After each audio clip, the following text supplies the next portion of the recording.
Hello everyone, welcome to Endless Knowledge. இந்த வீடியோவில் நம்ம எதை பற்றி பார்க்க போகிறோம்னா எக்ஸலில் மல்டிபிள் க்ரைட்டீரியாஸை பேஸ் பண்ணி Vlookup ஃபங்க்ஷனை எப்படி யூஸ் பண்ணலாம்ங்கிறத பற்றி தான் பார்க்க போகிறோம். ஸோ உங்களுக்கு இந்த வீடியோவில் உள்ள கண்டென்ட் எல்லாமே புரியுதுன்னா மறக்காமல் லைக் பண்ணுங்கள். அண்ட் அதை விட ரொம்ப முக்கியம், இதை பற்றி தெரியாதவங்களுக்கு கண்டிப்பாக ஷேர் பண்ணி விடுங்க. அண்ட் நீங்கள் இன்னுமே சேனலை சப்ஸ்கிரைப் பண்ணாமலே பார்த்துட்டு இருக்கீங்கன்னா மறக்காமல் சப்ஸ்கிரைப் பண்ணுங்கள். அண்ட் சப்ஸ்கிரைப் பண்ண கையோட பக்கத்தில் இருக்கக்கூடிய பெல் ஐக்கனை கிளிக் பண்ணி ஆல் நோட்டிஃபிகேஷன்ஸை மறக்காமல் எனேபிள் பண்ணிக்கோங்க.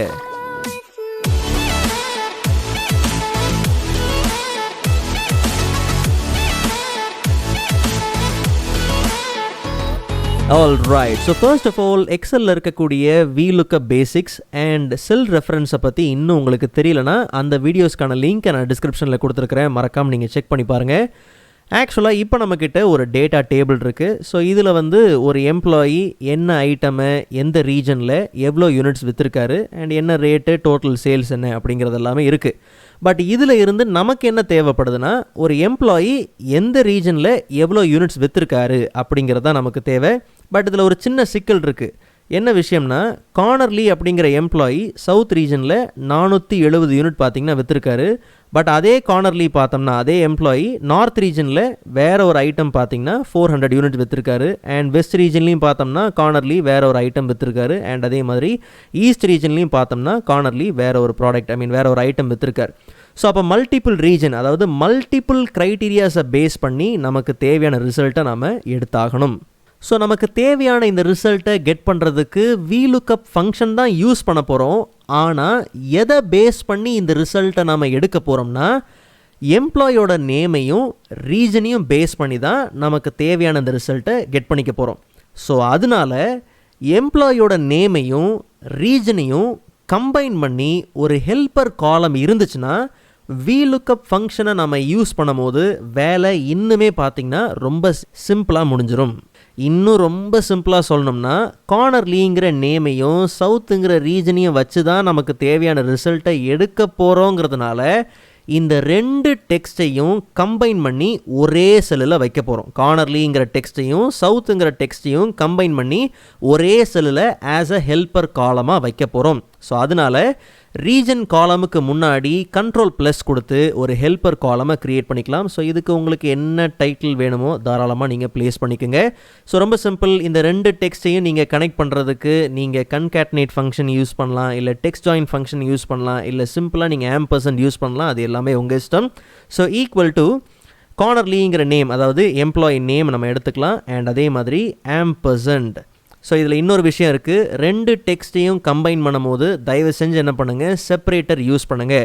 ஸோ நீங்கள் என்ன செப்பரேட்டர் யூஸ் பண்ணாலும் சரி, டபுள் கோட்குள்ளே உங்களுக்கு தேவையான செப்பரேட்டர் ப்ளேஸ் பண்ணுங்கள். லைக் கமாவாக இருக்கலாம், கமாவாக இருக்கலாம், இல்லை அது பைப் சிம்பிளாக இருக்கலாம். உங்களுக்கு என்ன செப்பரேட்டர் வேணுமோ யூஸ் பண்ணுங்கள். ஸோ ஃப்யூச்சரில் மைன்யூட்டான எந்த எரரும் பார்த்தீங்கன்னா வராமல் இருக்கும். ஸோ அதனால் ஜஸ்ட் நான் இப்போதைக்கு பார்த்தீங்கன்னா கமாங்கிற செப்பரேட்டரை யூஸ் பண்ணுறேன். ஸோ டபுள் கோட்குள்ளே அந்த செப்பரேட்டரை கொடுத்துட்டு அண்ட் மறுபடியும் பார்த்தோம்னா ஆம்பர்சன்ட் அண்ட் கனெக்ட் பண்ண வேண்டிய இன்னொரு செல் பார்த்தோம்னா ரீஜன், அதாவது சவுத் தான். ஸோ ஜஸ்ட் நம்ம என்ன பண்ணலாம், என்டர் கொடுக்கலாம்.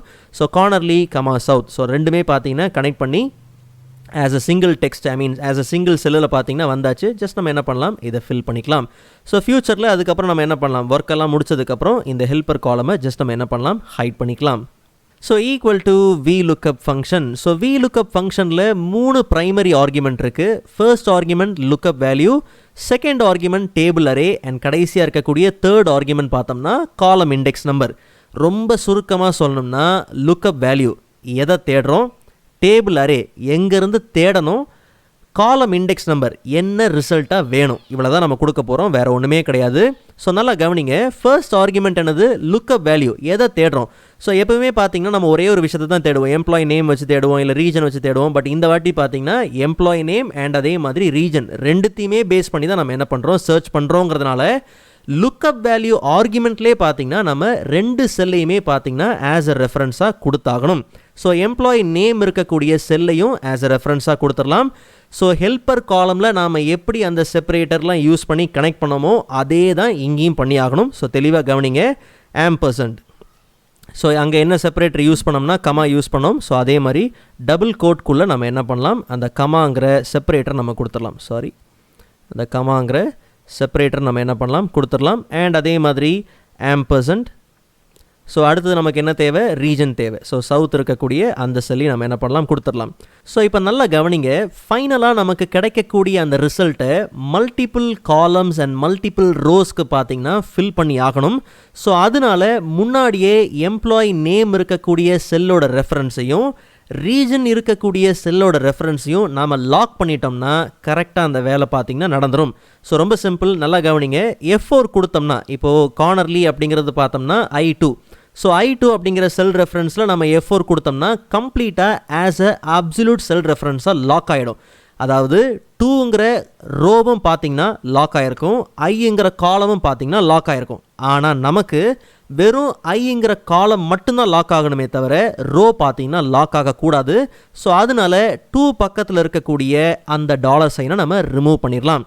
அண்ட் அதே மாதிரி ரீஜன் இருக்கக்கூடிய செல் ரெஃபரன்ஸ் பார்த்தோம்னா J1. ஸோ இதையும் F4 கொடுத்து லாக் பண்ணலாம். ஆனால் இது பார்த்தோம்னா நமக்கு காலம் வைஸ் பார்த்தீங்கன்னா லாக் ஆகக்கூடாது, ரோ வைஸ் மட்டும்தான் பார்த்தீங்கன்னா லாக் ஆகணும். ஸோ அதனால ஜேங்கிறது காலம் பக்கத்தில் இருக்கக்கூடிய டாலர் சைனை நம்ம ரிமூவ் பண்ணிடலாம். ஸோ ஃபைனலாக ரிசல்ட் ஃபில் பண்ணும்போது ஒரு வாட்டி என்ன இஷ்யூ இருக்கும் அப்படிங்கிறது, என்ன ப்ராப்ளம் இருக்குங்கிறத நம்ம ஒரு வாட்டி பார்க்கலாம். ஸோ இப்போதைக்கு பார்த்தீங்கன்னா ஜஸ்ட் நம்ம என்ன பண்ணலாம், கமா கொடுத்து டேபிள் அரே ஆர்குமெண்ட்டுக்கு போயிடலாம். ஸோ ஃபர்ஸ்ட் லுக்கப் வேல்யூ ஆர்குமெண்ட்டில் எதை தேடுறோங்கிறத கொடுத்தாச்சு. ஸோ கார்னர்லி சவுத் ரீஜன் இதை தான் தேடுறோங்கிறத கொடுத்தாச்சு. டேபிள் அரே ஆர்குமெண்ட்டில் எங்கேருந்து தேடணும் அப்படிங்கிறத கொடுக்கணும். ஸோ அப்போது இந்த கார்னர்லி சவுத் ரீஜன் இதெல்லாம் எங்கே இருக்குன்னா இந்த டேபிள் ரேஞ்சில் தான், இந்த டேட்டா ரேஞ்சில் தான் இருக்குது. ஸோ கம்ப்ளீட்டாக அந்த டேட்டா ரேஞ்சை நம்ம செலக்ட் பண்ணிக்கலாம். So control shift down arrow. So கம்ப்ளீட்டாக அந்த டேட்டா ரேஞ்சை செலக்ட் பண்ணிவிட்டு F4 கொடுத்து இதை ஆஸ் அ அப்சல்யூட் செல் ரெஃபரன்ஸாக நம்ம லாக் பண்ணிடலாம். லாக் பண்ண கையோட கமா கொடுத்தோம்னா காலம் இண்டெக்ஸ் நம்பர். ஸோ நமக்கு எது ஆஸ் அ ரிசல்ட்டாக தேவைன்னா யூனிட் சோல்டு தான் ஆஸ் அ ரிசல்ட்டாக தேவை. அப்போ நமக்கு தேவையான ரிசல்ட் இந்த டேட்டா ரேஞ்சில் எத்தனாவது காலமில் இருக்குன்னா 3rd காலமில் இருக்குது. ஸோ ஹெல்ப்பர் அப்படிங்கிறது first column, ரீஜனுங்கிறது second column, unit சோல்டுங்கிறது 3rd காலம். மொத்தமாக பார்த்தோம்னா நமக்கு காலம் வேறு மாதிரி ஆகும். ஸோ நமக்கு நாம் செலக்ட் பண்ண ரேஞ்சில் யூனிட் சோல்டுங்கிறது 3rd காலம். ஸோ 3ங்கிறத கொடுத்துடலாம். அண்ட் ஃபைனலாக பார்த்தோம்னா ஆப்ஷனல் ஆர்குமெண்ட் என்னது, ரேஞ்ச் லுக்கப். ஸோ நமக்கு அப்ராக்சிமேட்டான மேட்ச் வேணுமா இல்லை எக்ஸாக்டான மேட்ச் வேணுமாங்கிறது தான். ஸோ நமக்கு வந்து எக்ஸாக்டான மேட்ச் தான் தேவை. So falls.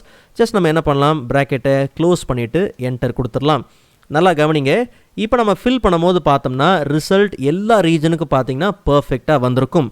ஒருவேளை நாம் இந்த டாலர் சைனை தூக்கிட்டோன்னு வச்சுப்போம், இந்த ரோ அண்ட் காலம் நம்ம லாக் பண்ணியிருந்தோம் இல்லையா, ஒருவேளை லாக் பண்ணாமல் விட்டுருந்தோம்னா ஃபில் பண்ணும் போது மற்ற எதுக்குமே பார்த்திங்கன்னா நமக்கு ரிசல்ட் வந்திருக்காது. ஸோ அதனால தான் முன்னாடியே நம்ம ஐ அப்படிங்கிற காலமை நம்ம என்ன பண்ணோம், லாக் பண்ணோம். நீங்கள் மறுபடியும் F4 கொடுக்கலாம்.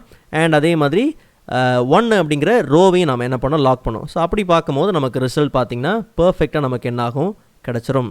ஸோ இதுக்கப்புறம் வேறு எம்ப்ளாயீஸ் நம்ம சேஞ்ச் பண்ணாலும் சரி, லைக் வந்து ஆடம் ஹெமிங்ஸாக இருக்கட்டும், இல்லை வந்து கேரல் ரசலாக இருக்கட்டும். ஸோ இப்படி நம்ம சேஞ்ச் பண்ண அதுக்கேற்ற மாதிரி பார்த்திங்கன்னா வேல்யூஸ் சேஞ்ச் ஆகிட்டே இருக்கும். ஸோ நமக்கு இப்போதைக்கு பார்த்திங்கன்னா இந்த ஹெல்ப்பர் காலம் நமக்கு விசிபிளாக இருக்கணும்னு அவசியம் இல்லை. ஜஸ்ட் நம்ம என்ன பண்ணலாம், அந்த காலமை ரைட் கிளிக் பண்ணி ஹைட் பண்ணிக்கலாம். இன்கேஸ் நீங்கள் ஃபியூச்சரில் அதை மாடிஃபை பண்ண அவசியம் இருக்காது. பிகாஸ் நீங்கள் எம்ப்ளாயி நேம், ரீஜன் இதை சேஞ்ச் பண்ணாலே பார்த்திங்கன்னா அதுவும் சேர்ந்தே சேஞ்ச் ஆகிருக்கும். இன்கேஸ் உங்களுக்கு நீங்கள் அதை மாடிஃபை பண்ணணுங்கிற பட்சத்தில் ஜஸ்ட் நீங்கள் அந்த காலம்ஸை செலக்ட் பண்ணிவிட்டு ரைட் கிளிக் பண்ணி அன்ஹைட் கொடுத்து இன்கேஸ் நீங்கள் ரீமாடிஃபை பண்ணணும்னா தாராளமாக நீங்கள் என்ன பண்ணலாம், ரீமாடிஃபை பண்ணிக்கலாம். ஆல்ரைட். ஸோ இந்த மெத்தடை நீங்கள் ப்ராக்டிஸ் பண்ணி பார்க்குறதுக்கு இந்த ஃபைலோட டவுன்லோட் லிங்க் நான் டிஸ்கிரிப்ஷனில் கொடுத்துருக்கிறேன், மறக்காமல் நீங்கள் செக் பண்ணி பாருங்கள். அண்ட் கூடவே பார்த்தீங்கன்னா மற்ற Vlookup வீடியோஸ்க்கான லிங்க்கையும் நான் டிஸ்கிரிப்ஷனில் கொடுத்துருக்கிறேன், கண்டிப்பாக நீங்கள் செக் பண்ணி பாருங்கள். ஸோ நெக்ஸ்ட் வீடியோவில் விட இன்ட்ரெஸ்டிங்கான டாப்பிக்கை பார்க்கலாம். அதுவரை காத்திருங்கள்.